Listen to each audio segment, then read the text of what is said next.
Greetings, folks. My name is Vincent, and welcome to this special presentation. The land of myths is filled with all sorts of creatures of all shapes and sizes, and I, for one, want to highlight them in order to help you guys understand them better. And since today is Valentine's Day, the most horrifying holiday known to man, I figured we should talk about 3 creatures that make love sour. I'm Vincent, and I'll be your guide through these creatures of love. So what are we waiting for? Let's get started. I'm sure you've all heard of love bugs, right? Well, this ain't them. This is the love spider. These arachnid-esque creatures stand at 6 feet long and 3 feet tall, and the way they hunt is not pretty.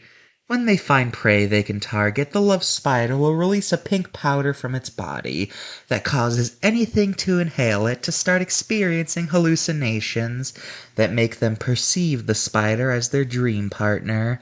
Too smitten to question this, the prey is lured into what they perceive as their dream home, which in reality is actually the spider's web.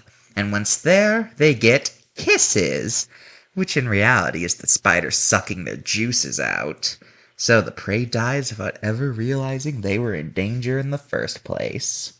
Some good news, though, is that the love spider is actually a threatened species, as they're often hunted for their powder, since it's one of the main ingredients in love potions.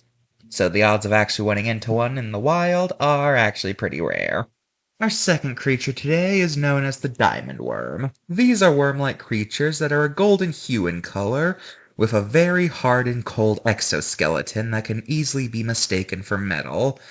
They possess a strange solid growth on their back resembling a diamond, hence their name. These guys are known to sneak into places where rings are common and wait for unsuspecting prey to purchase them. When the worm is put on someone's finger, they inject tiny needles from all over their body into their host's flesh and begin draining them of blood. And similar to mosquitoes, they have painkillers injected into them so the host never even notices this is happening. Oh, but that's not even the worst part. It's how they reproduce. After it drinks enough blood, the worm will lay thousands of eggs right into their host's bloodstream before it dies and falls off, exposing the previously unseen wound right in plain sight. Over the next few days, the host will feel strange sensations in their nerves before the creatures hatch and burst out of their host's skin. Ones who aren't killed by the terrified host return to the wild, seeking out jewelry stores where they too can seek out prey. Now these creatures invite a lot of mystery to them. Like, what did they do before jewelry became a common human thing? How do they know what to do? Are they that intelligent? Oh well, one of the Land of Myth's many mysteries. Our final topic today is more of a ghost than a creature, but nonetheless, they're still pretty dangerous.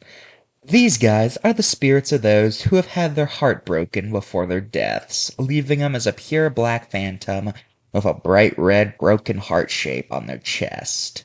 You can tell one of these guys is coming by a characteristic sobbing sound followed by the sound of a beating heart.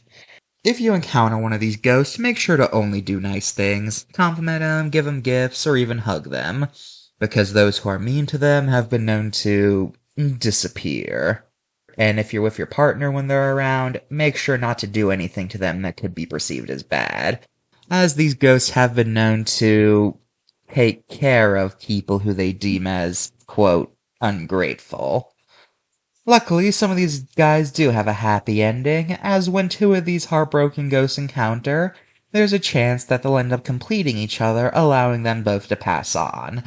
However, this is a sadly rare event, due to factors like the size of the planet, general rarity of the scenario required to become a love ghost, and the fact that the ghost might not even be compatible. Very tragic figures indeed. Well, that's all the creatures I wanted to warn you about today. Maybe I'll see you guys again real soon. I hope. Until then, I'll be in your dreams.